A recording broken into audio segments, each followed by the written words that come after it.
Hello, hello, hello. Good morning, good afternoon, good evening, wherever you are in the world. My name is Jeremy Rossback, and this is the NetOps Expert. But today, we are doing something different, and I am so proud, so honored to be doing this with our very first guest. We are doing a spotlight on compassion, and I would love to introduce you to an author, speaker, and founder and CEO of New Hope Girls, Joy Reyes. Nearly 20 years ago, Joy moved to the Dominican Republic with her husband and young family with a goal of serving around for just a year there. That 1 year transformed into a 20-year journey of serving girls and women from some of the darkest of circumstances and places. So, Joy, thank you so much. Very honored that you're here today. And please say hi to everyone. Oh, thank you. It's so fun to be able to connect with all of you. I'm so happy to be here. Excellent. Thank you. And Nerissa is here as well. Nerissa is a Hello. teammate of mine, and she's going to tell her story around New Hope Girls and how she has helped Broadcom as well as other vendors get involved to support a great cause. So, Joy, I'm going to turn it on over to you so you can inspire all the hearts out there to serve more in a compassionate way. Well, my husband and I moved to the Dominican Republic in 2004 for 1 year, as you said. We were just stirred. We felt like, come on, what are we doing in life? And we were curious about how we might be able to use our lives for good. So we packed our 2 and 4-year-old at the time. We have 4 kids now, but then we just had 2 and all of our belongings into 8 suitcases and went on an adventure. We thought we could do anything for a year. And if it's awful, at least our kids will learn Spanish, And of course they do know Spanish, and it was so much longer than a year, and it was awful lots of times. Like when we got there was no water, no power, no refrigeration, none of the things, no macaroni and cheese, no peanut butter. It was so hard. And there was parts of me that wanted to just blame it on my kids to pack them up and go back, but they really were loving life, living their best lives. It was like eternal camping. So we tried to channel that, see the good, embrace new, and learn from those people around us. It helped us kind of shift our mind from going there with the answer to going there to partner and going there to enter into friendship. And that was important. That was an important part of our journey. So, in the beginning, I was doing a lot of listening and I was staying curious and I was learning how to live and survive. And in order to do that, I needed my Dominican sisters. So at the very beginning, I met some amazing women who walk with us still, if you could believe that.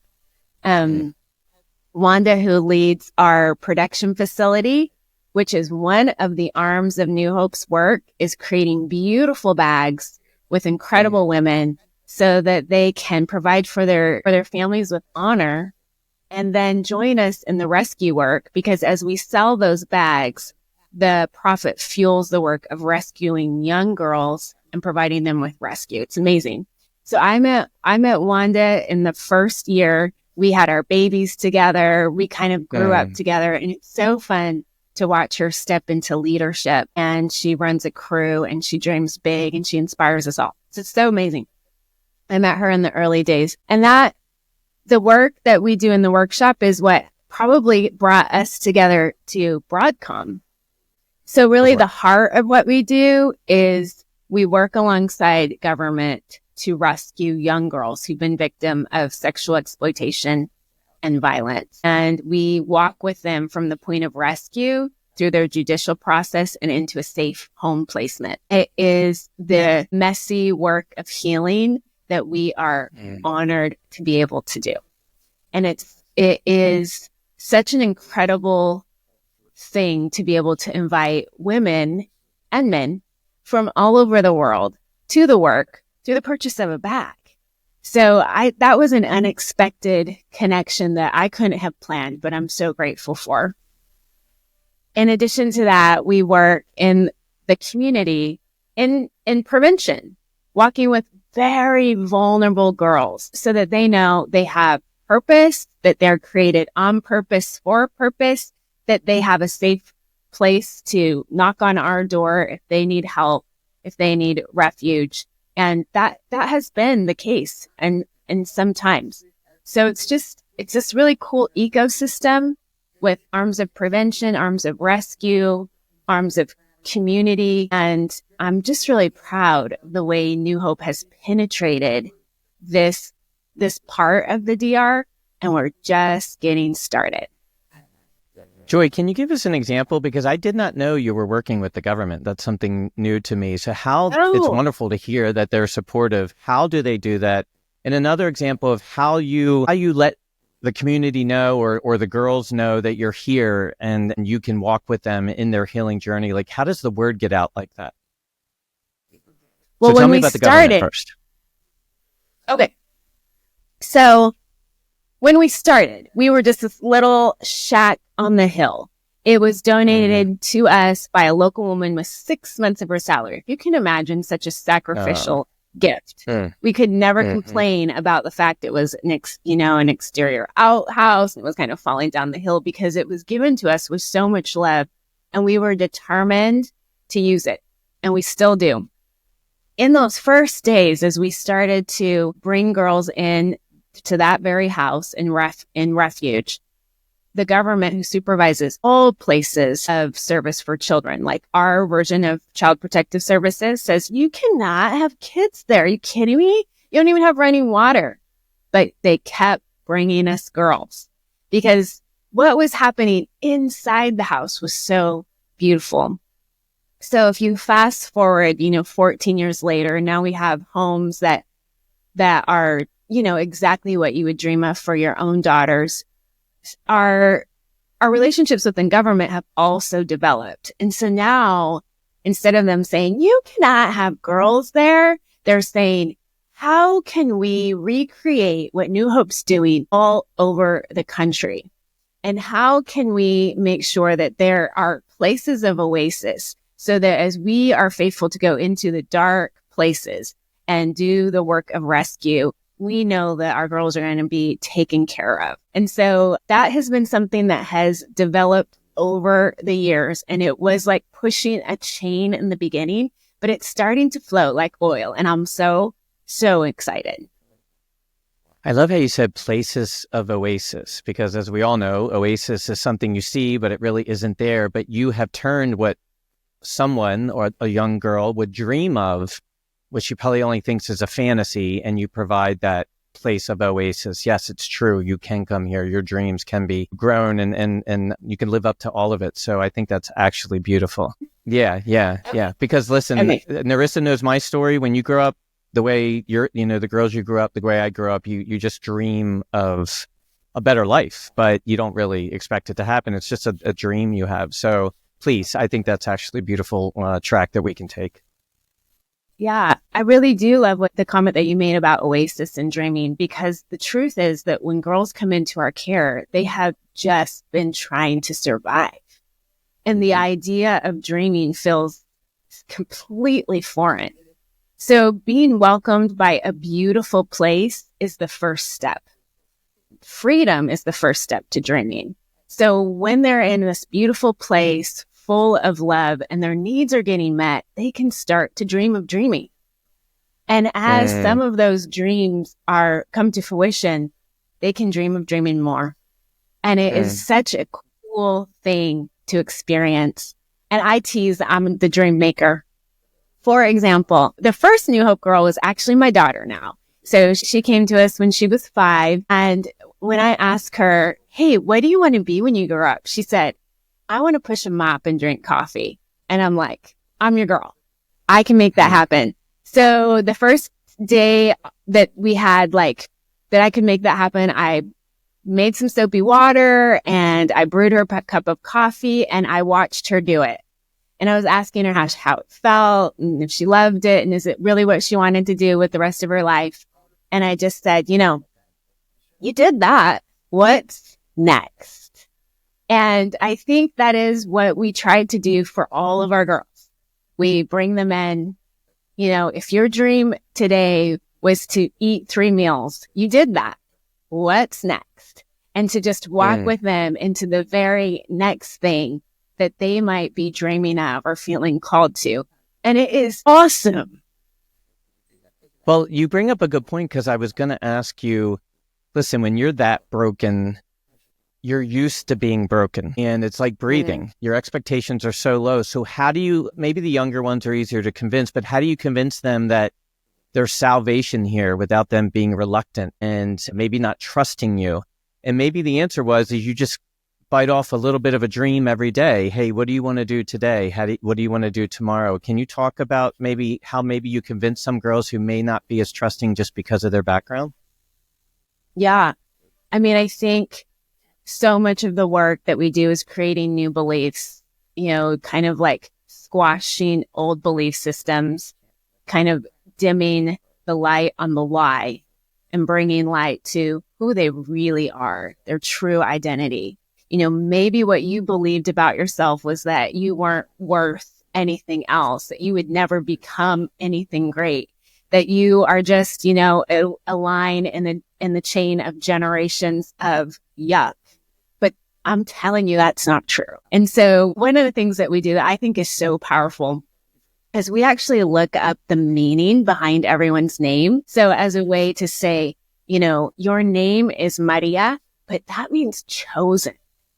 Your name is Nero, but that means daughter of a champion. And we, in times of crisis, will really call on that identity. And it's so cool to watch them step into that. It's amazing to hear them talk about that, even because they will introduce themselves sometimes as, my name is this and my identity is this. I mean, imagine if we all did that. If we truly walked in who we are and not just what the world says about us. It's very cool. Well, you said identity and dimming the light on the lie. So trust me, I've done enough therapy to know that neuroplasticity is a wonderful thing, but our brains are wired. Trauma wires our brains a certain way. And especially if you've been years and years and years in trauma, it's very hard to break that wiring and install new wiring.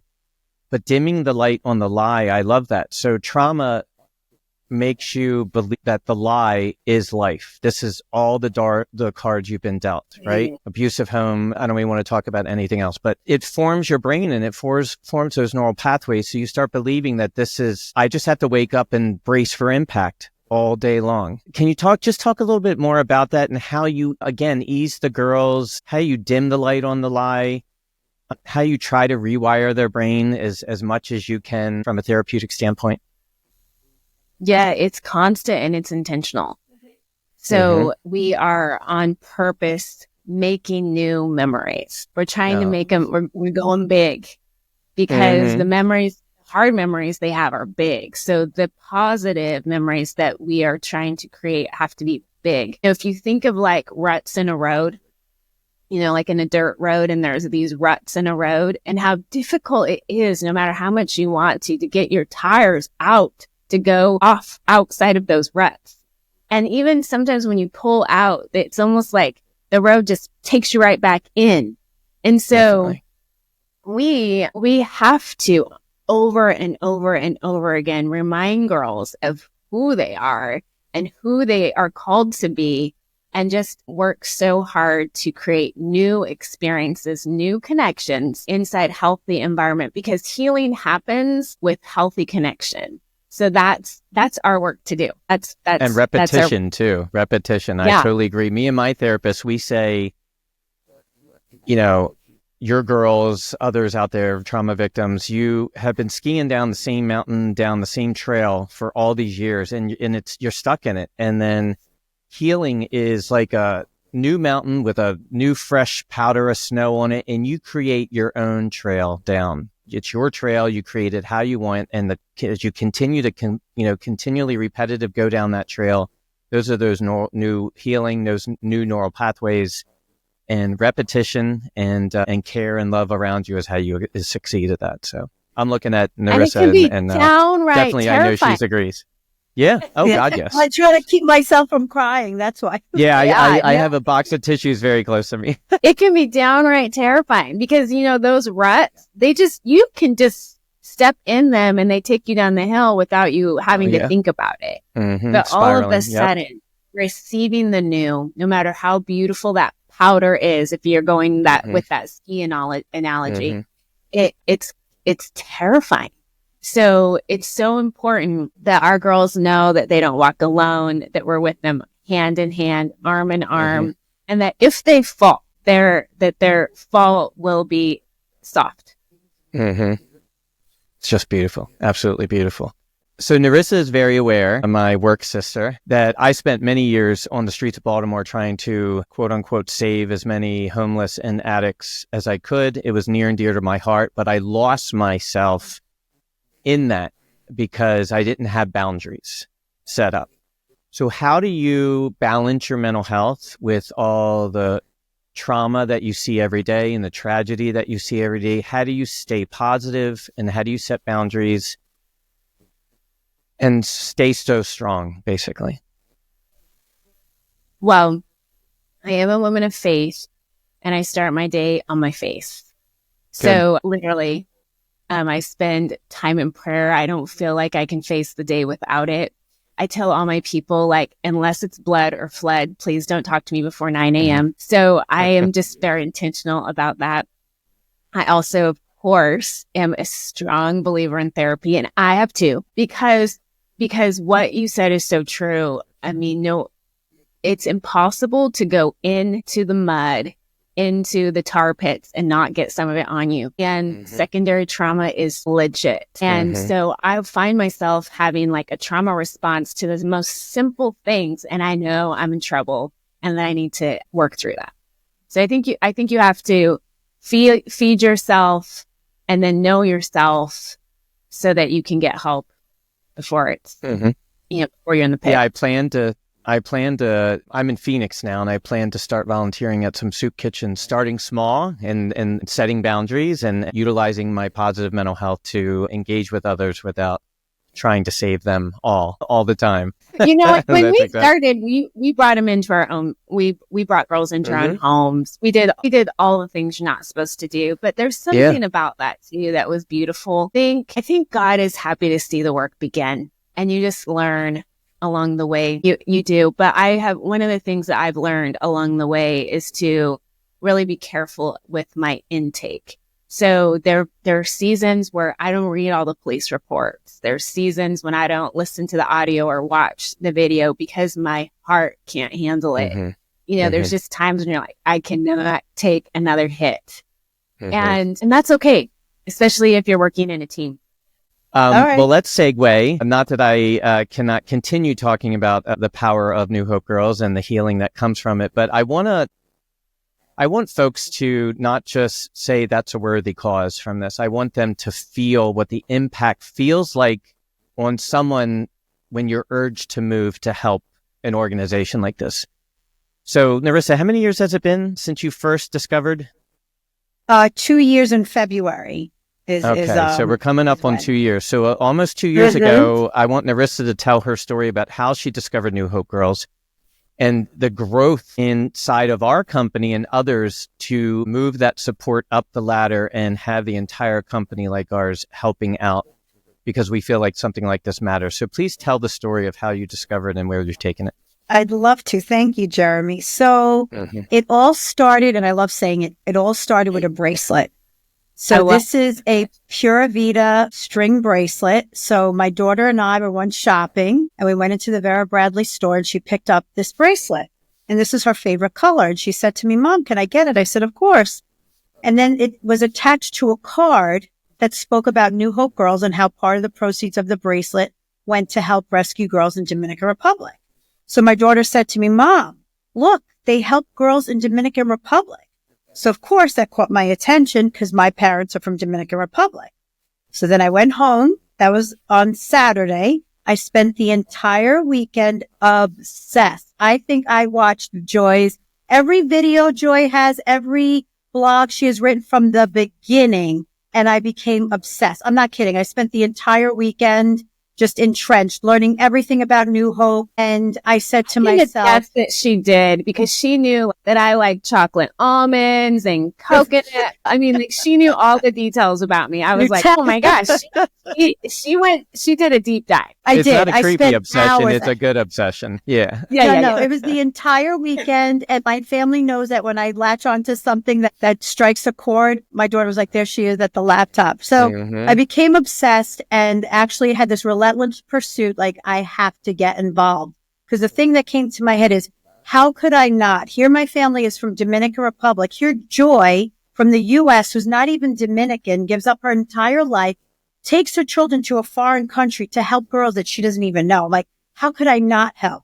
So fast forward, I ended up getting connected to Joy and her team and just basically said, how can I get involved? How can I help? And just to make a long story short, so I work in event marketing for Broadcom and digital marketing. And one of the things that, I'll be honest with you, I dread during event planning is the giveaways. You know, it's like, okay, we brainstorm about another giveaway that that folks are going to just end up throwing away. And, you know, we did some brainstorming, and New Hope, as Joy mentioned, they create beautiful bags and accessories, and all the proceeds goes towards rescuing girls. So we said, well, why don't we take and see Jeremy showing the tote bag. So then we said, well, why don't we started with the card case. So this is their card case. Yeah. And why don't we start with the card case, Broadcom branded, and give these away at events? So we thought we'd give it a try. And I'll be honest with you, I wasn't sure how it was going to be received. So we had a bunch out at an event, and it was like magical. People came up to our booth and they asked about what this was. You know, we branded it Giveaways with Purpose and explained the New Hope story. And it touched a chord with so many people. And then they ended up letting their guard down and then engage in conversation with us. But that sometimes at events, people just walk by and they don't even stop. And one thing that I find about these accessories, it's what's so beautiful, and Joy, kudos to you, is that with every single accessory, whether it's a bag, whether it's a passport holder, whether it's a catch-all case, every single one. Oh, I want the catch-all case. That's a new design we came up with. I love it, yeah. So every piece comes with a card that has a picture of the artist who made it and a little bit of her story, which is so magical. So every single item has it. So again, for the past 2 years, we've been giving away these accessories and bags, and, you know, we brainstorm with Joy and her team to come up with new stuff, which is so much fun. Yeah, I think over the past couple of years, we've handed out globally over 20,000 items. Wow. That's amazing. Yeah, and like I said, it's well over 20,000. And yeah, we have the lunch tote. Again, these are all items that we brainstorm with them to come up with to give away at events. And it's not lost on me. You know, I want to give credit to our executive leadership team and the corporate team, because it is a heavy subject, right? But they rallied behind me, and, you know, everybody's all in and supporting, and various business units are giving them away at events. VMware did something really amazing at their VM events. They donated fabric from their booth panels, and Joy and her team managed to create totes, over 300 totes, right, Joy? And they used it to fill it up with food for the community. Yeah, we did like 350 bags of food with these, created out of that fabric. We made these sturdy, beefy totes. We recovered everything. All the curtains, all the tablecloths, all the furniture. I mean, we used that fabric for everything. So lots of color. It's so fun. Like, for example, this bag, what was this from? Who donated this fabric? Was it Ethan Allen? Ethan Allen. Ooh. Yeah, so this fabric was donated by Ethan Allen, and then they had these bags. But then what I think is super cool, Jeremy, another thing I wanted to mention is that, you know, yes, we are purchasing these items for our event giveaways, but New Hope has their own e-commerce site with these bags that are made out of the dead stock. So it's kind of like, I'm excited because it's like one of a kind. You can't go to New Hope in a year and get this bag. There's a limited allotment of fabric. I got it.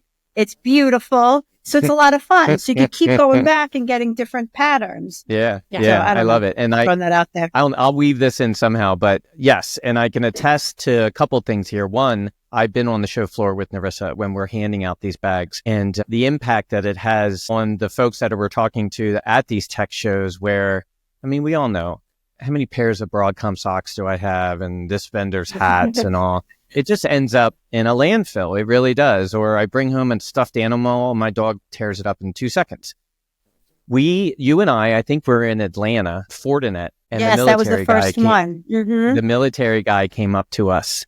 He served in some atrocious places and had seen some atrocious things related to the goals that New Hope Girls are trying to achieve. And his story and the impact us just giving these bags away on him, and then him telling his story about, you have no idea how this could help because I've seen the horrors of it. Oh my God, I'm sure you and I cried after he left. So the impact can happen, especially with vendors like Broadcom that can spread the word. I forget what the other thing was I was going to say. Oh yeah. And Tammy, my wife, has been for the last 2 years purchasing bags from the New Hope Girls websites and giving it out to her team members as Christmas presents. And then the word spreads, somebody sees it in a supermarket, etc. So these are just one of examples how you can get involved, and we're going to go over all the examples of how to get involved. But Joy, I wanted to ask you, because I know I have a ton of bags. They all have amazing patterns and colors on them, but how does the fabric come to you? Can you talk about that evolution? Yeah, we have a couple of sourcing models, all of which I'm really proud of, honestly.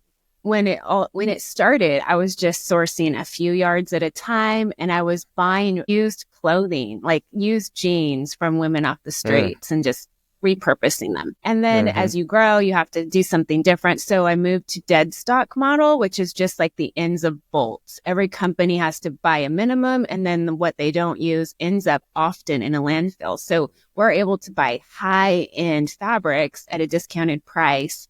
And instead of them turning into garbage, they are turned into something beautiful, and they tell a beautiful story, and they do a beautiful work. So that's really cool. And then recently, we've been able to partner with a few companies, one of which I'm sure you all know is Ethan Allen, who instead of throwing their dead stock to a landfill, they've decided to put it on a pallet and send it to us. And it is like treasure. I feel like I'm back in the days of, finding the jewel and the heap piles. And it's just amazing. There's so many fun fabrics. And of course, you can count on the quality. And I think it makes it extra fun for the consumer because, your bag isn't one of 10,000, but, maybe one of 50, which is cool. Mm-hmm. So I think my Ethan Allen bag is one of 20. It's like one of 20 or something. I know that stage, like everyone wanted it. Yeah.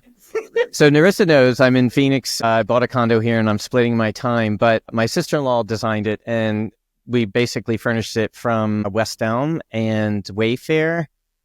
But I want to tell West Elm this story because, talk about fabric probably ending up in a landfill. They're a furniture store, a high-end furniture store, and I want to get this podcast in their hands and other folks out there that maybe work for retail, our customers that are in a retail position that, that run IT at their companies, none of it has to go to the dump.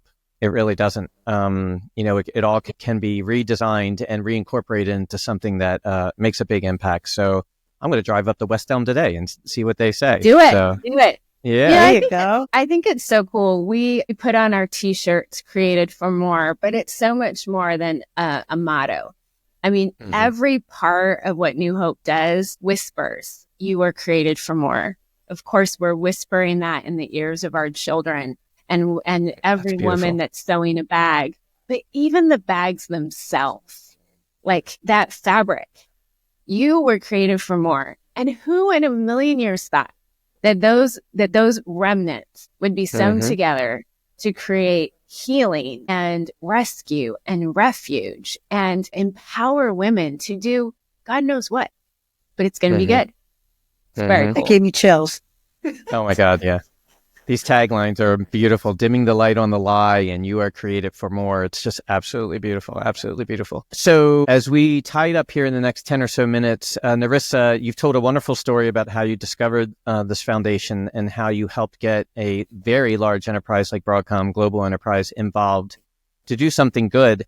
how can other vendors like Broadcom or anyone else out there from a corporate standpoint get involved and make an impact like we're doing here?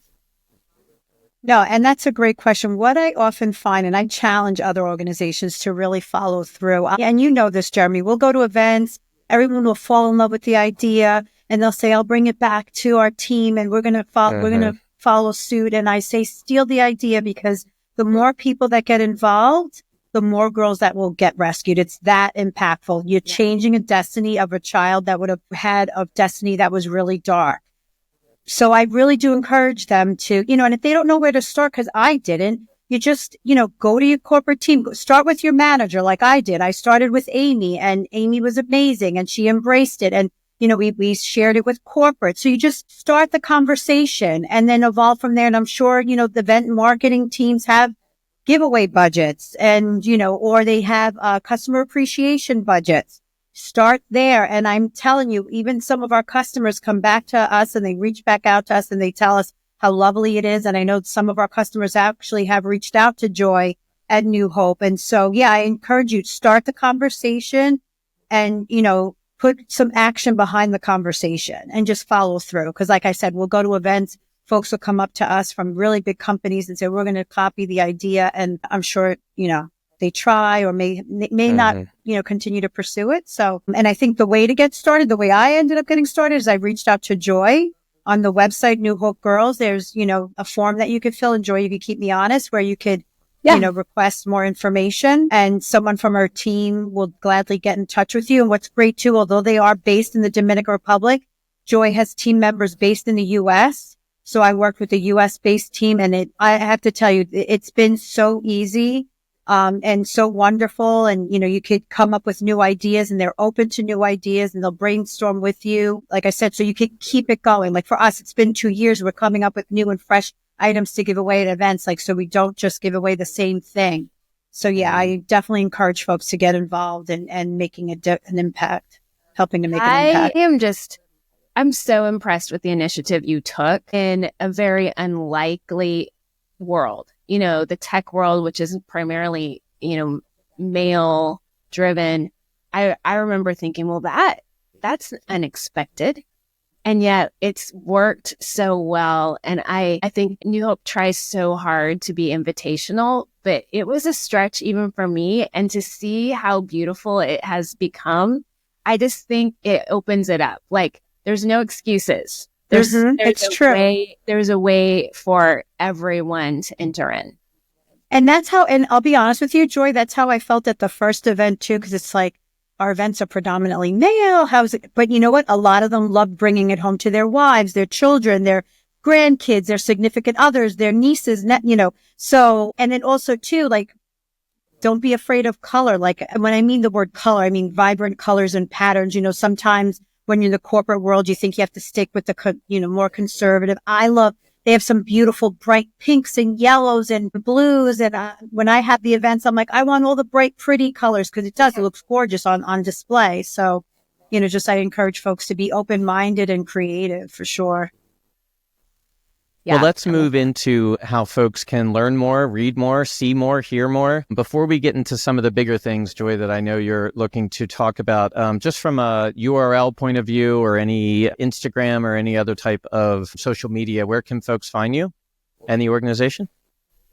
Yeah, it's really easy. New Hope Girls. We are on Instagram and Facebook and LinkedIn. And of course, we have a website that you can just dive into. You can learn more, you can donate, and you can share. So great. And in addition, I'm writing a book. It's so funny how you could sell a book before it's finished, but I am actually just tweaking the final commas and periods and stuff. And it's going to be ready to be in everyone's hands March 8th. So that's exciting. And you can buy that on our site right now. I am Joy. Yeah. Yes, you are. So you can find that on our site or on mine, which is Joy M. Reyes. And it's the story of hope. It's the story of New Hope. I'm really careful that girls are the authors of their own stories, but it's my story of working with them, walking with them, and stepping into hope together. I can't wait. I pre-ordered mine. Wow. Can you also tell us a little bit more about a docuseries that I hear rumblings about? Oh, yeah. So I think a new episode came out today. I can't remember if it's 3 or 4, but I have some talent kids. And so my son is actually worked to interview and collect snippets from the first days all the way to current and to create this docu-series, just these short 3-minute episodes that in the end will come together and probably be about a half hour. But it's so fun to watch it unfold because he keeps me kind of in the background and I see it with all of you. And he's doing a good job. He's doing an amazing job. For the record, I'm Isaac's biggest fan. He's got so much talent, and I'm probably the very first one to watch every episode and everything he does. He does his own work as well outside of New Hope. And yeah, Joy is so talented. You have to be so proud. But it's a great way to kind of see more of the story, and in a way that's, you actually get to see it, not just hear it. So he's done a good job visually telling that story. So you can see that. I think our social media and website.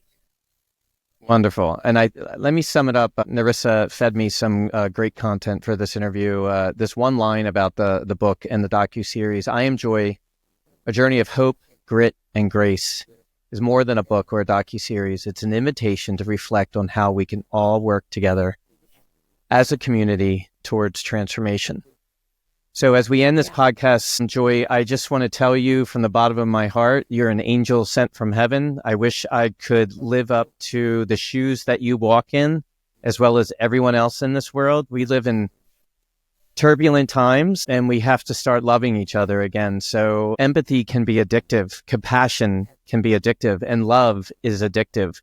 You just have to look for that spark and take that spark and let it grow and burn into a fire of a beautiful, beautiful elevation of everyone's hopes and dreams. So again, thank you so much for everything that you do. We're blessed to have you on this earth. And I thank you for being our first spotlight on compassion. So please, everyone out there, reach out to me, reach out to Nerissa or Joy, how you can help. Please get involved. The world needs it. We need more Joys out there. And our children, hate to say the tagline, the children are our future, and we have to build them up so they can build a better tomorrow. So again, Joy, thank you so much.